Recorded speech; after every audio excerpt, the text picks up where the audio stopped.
If you've got guests coming over to meet your dog for the first time, this video is for you. We're going to show you a step-by-step rundown of where we often start with our clients with visitor introductions. How do we do this without having your dog barking at them, jumping on them, or rushing them at the door? Well, we'll show you some of our troubleshooting process. If this is helpful to you, we'd love if you consider giving this video a like so that other people like you can help their dogs feel more comfortable about guests coming over. Let's get to it.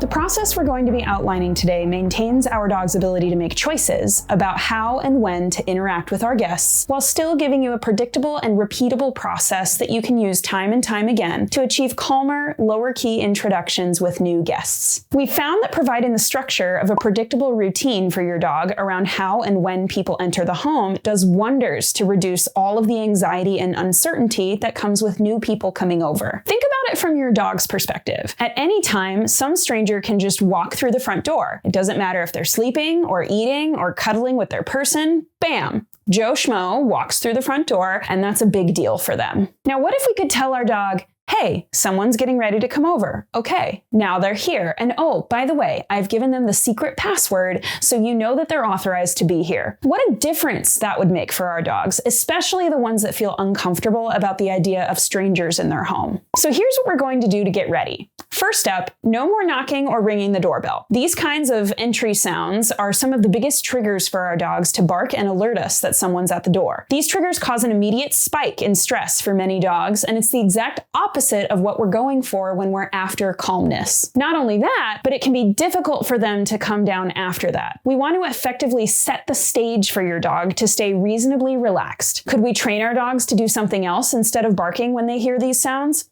Probably, but we're looking to tackle the most important elements of new greetings today. Before our visitors come over, we're going to tell them to text or call us when they arrive. At that point, we'll be giving them further instructions. When they get here, we want to have some of your dog's favorite foods ready for your guests. Our dogs really like Fig and Tyler freeze-dried treats. They have these bite-sized training treats that come pre-cut to the perfect size so that we can use them in our training without our dogs getting overstuffed with lots of extra calories in our work together. And all of their training treats use single ingredient freeze-dried meats, so you know that you're packing the good stuff. If you'd like to try them out, I've included a link in the description for you down below. Since my guests need some treats before they come over, I like to prep a little baggie for them and put it outside either on my porch or by my mailbox for them to grab on their way over. Next up, we want to make sure that we've selected the right person to help us with this work. Let's face it, some of your friends and family are not the right people to help your dog through their first few greetings, especially if they are nervous or defensive around people in general. Some people are scared of dogs. Some people think that all dogs love them and have their own idea about how they should greet your dog. While you're teaching the introduction process to your dog, the way we do this is not up for debate. People need to be able to follow your instructions here.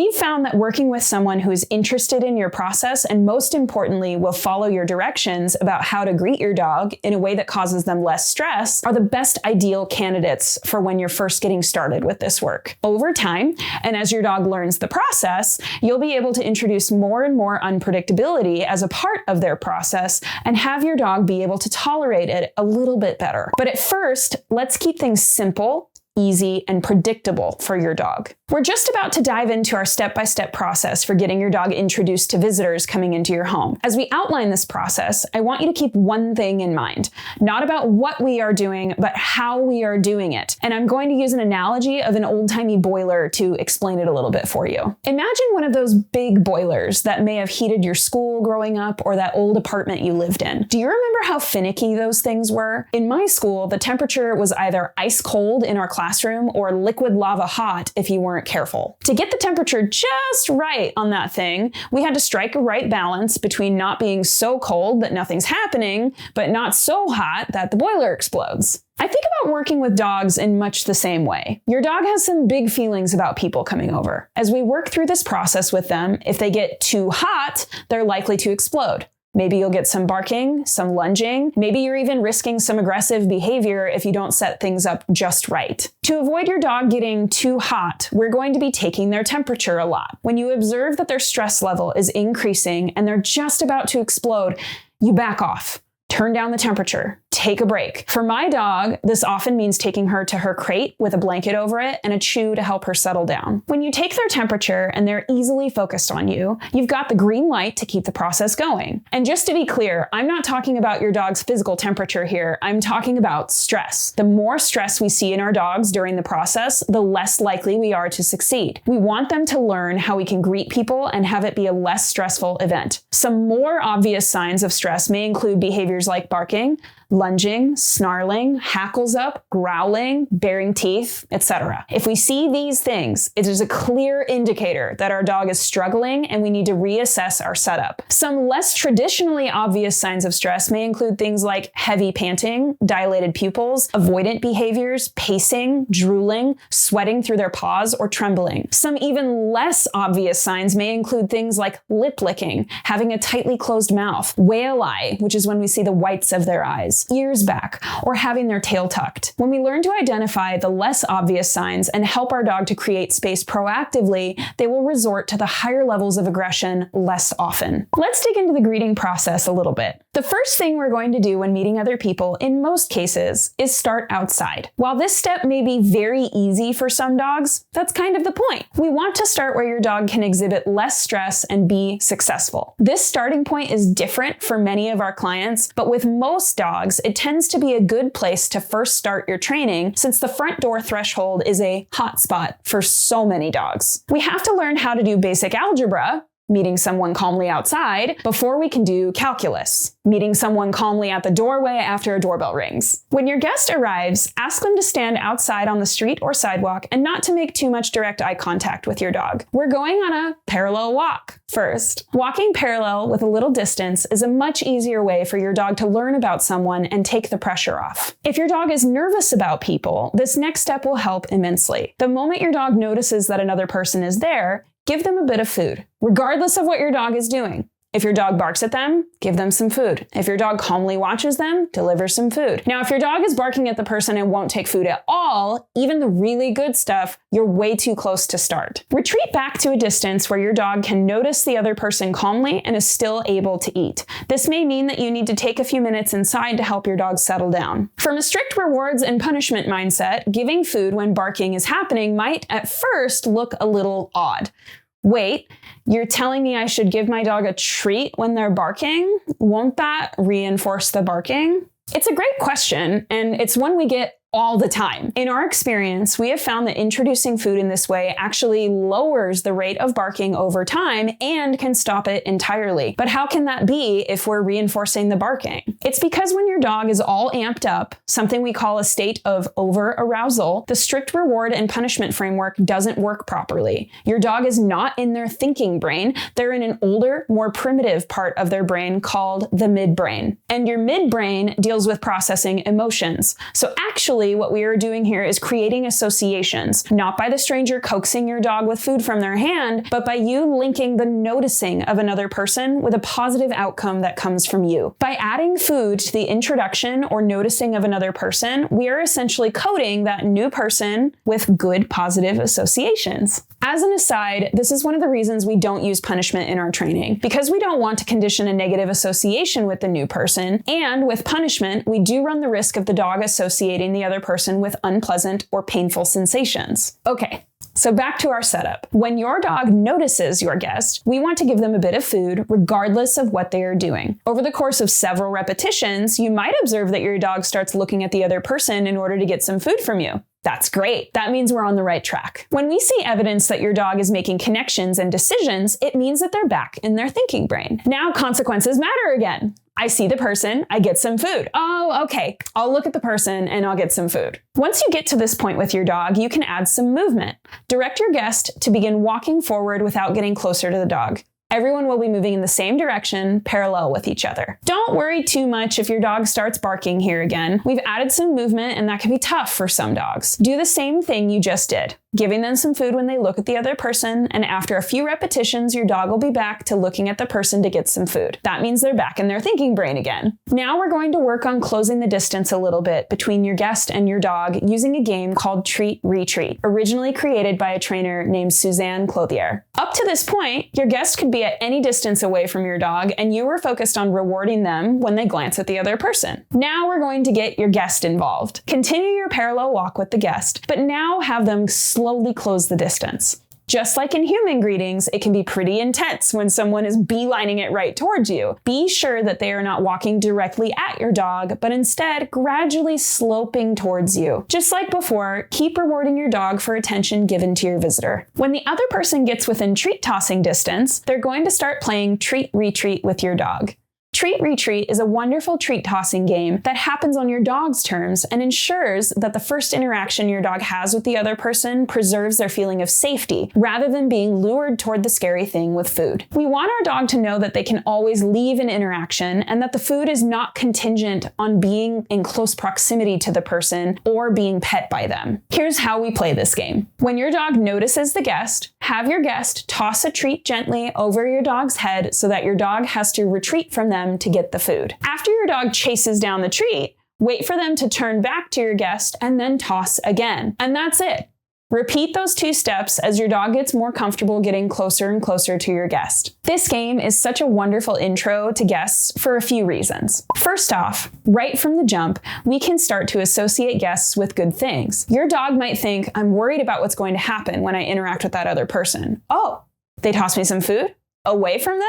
This person might not be so bad after all. Like with anything else, it takes repetition for your dog to develop this association. That's why we strive to make every little interaction with our new guest a positive one from the very beginning. I also really like this game because reinforcement happens away from the scary person. If you've ever tried luring a dog toward you, where you put some food in your hand and you coax them over to you, you may have noticed hesitation, slow, controlled movement, or maybe the dog just froze and wouldn't come near you, or maybe they even backed up and started barking. When you feed a strange dog out of your hand, you can create some conflicted feelings about the greeting process. On one hand, the dog wants some food, so they may cautiously come closer, but the dog may still be fearful of you, not trusting what you'll do after they take the food. The dog may approach you, but run away quickly before you can do anything else. That's why we often say that food can be coercive in this instance, since the dog wants the food, but they still don't want to interact with you just yet. Treat Retreat gets around all of that by delivering the food away from the scary person to help our dogs stay light, bouncy, and optimistic about the greeting process. But my absolute favorite part of this game is that it all happens at my dog's pace. If my dog doesn't want to interact with my guest and decides to keep their distance, so be it. If after a few repetitions they want to go over and sniff the new person, then great. I'm not the one telling my dog to do one thing or another.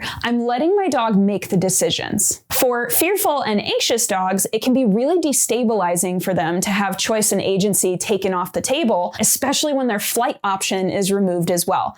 If we remove the flight option, we are more likely to see a dog resort to the fight option, which we are obviously trying to avoid. We want to allow our dog to approach our guests in their own time, never forcing an interaction or even requiring them to interact at all. We're going for neutral or better here. So while every dog's first introduction to a new guest may not result in your dog like up in their lap or licking their face, it's still a big win if your dog is okay to tolerate a visitor in their space. At this point, your guest is probably 5 to 10 feet away from your dog as they happily engage in a game of Treat Retreat. As a part of this process, your dog might be more interested in the other person, maybe even coming up to sniff them. Let's talk about what to keep in mind when this happens. The first close interaction your dog has with your guest is the most important to set the stage for building trust with that new person. So far, we've put a lot of work into creating positive associations with this mystery person, but now is where the rubber meets the road for your dog. This person seems okay, but are they really?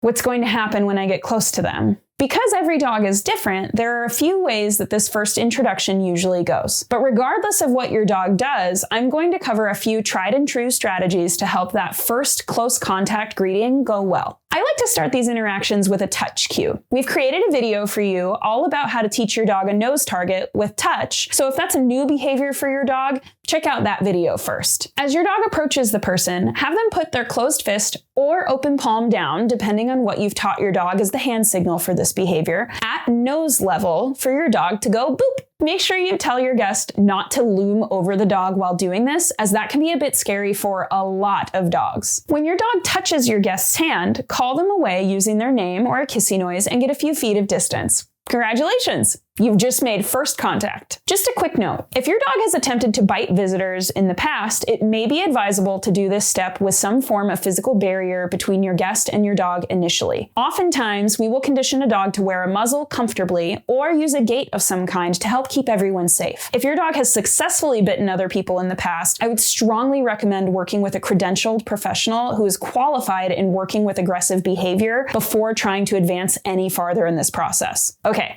With that very important disclaimer out of the way, let's get back to the initial greeting. Sometimes the only thing that goes wrong with a greeting is that it goes on for too long. Keep this short and sweet to start. 2 to 3 seconds is a good target. Oftentimes, going into this first interaction, dogs are holding on to some level of stress, and we want to be cautious about that boiling over into some undesirable behavior. Also, if you have a jumpy dog, this touch greeting is great for them because it requires them to keep all 4 feet on the floor to interact with the other person, and it allows us to build up to petting, which can be very exciting for some dogs, very social ones. Do a few repetitions of approach and touch and give your dog a break. Assess. How are they doing?